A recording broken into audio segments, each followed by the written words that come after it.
موسیٰ علیہ السلام کی قوم میں ایک نوجوان تھا مالدار، اس کا نام تھا کفل۔ روزانہ نئی لڑکی اس کے کمرے میں آتی تھی۔ ایک رات ایک ایسی حسین لڑکی تھی، اس کے لیے 60 دینار۔ تو جب وہ کمرے میں آیا تو اس نے دیکھا وہ لڑکی رو رہی تھی۔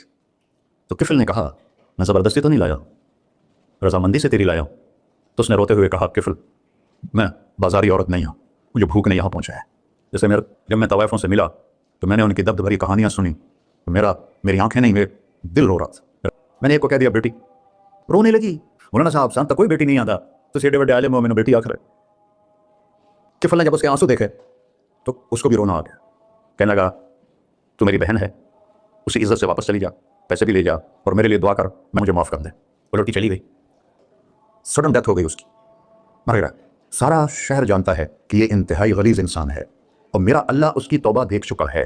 اب اگر یہ اگلی بات بتانے لگا ہوں، یہ نہ ہوتی تو اس کو کوئی دفن کرنے نہ جاتا۔ جب صبح ہوئی کفل کے دروازے پر نورانی سطر سے لکھا ہوا تھا اللہ نے کفل کو معاف کر دیا، جاؤ اس کو عزت سے ہمارے پاس پہنچا۔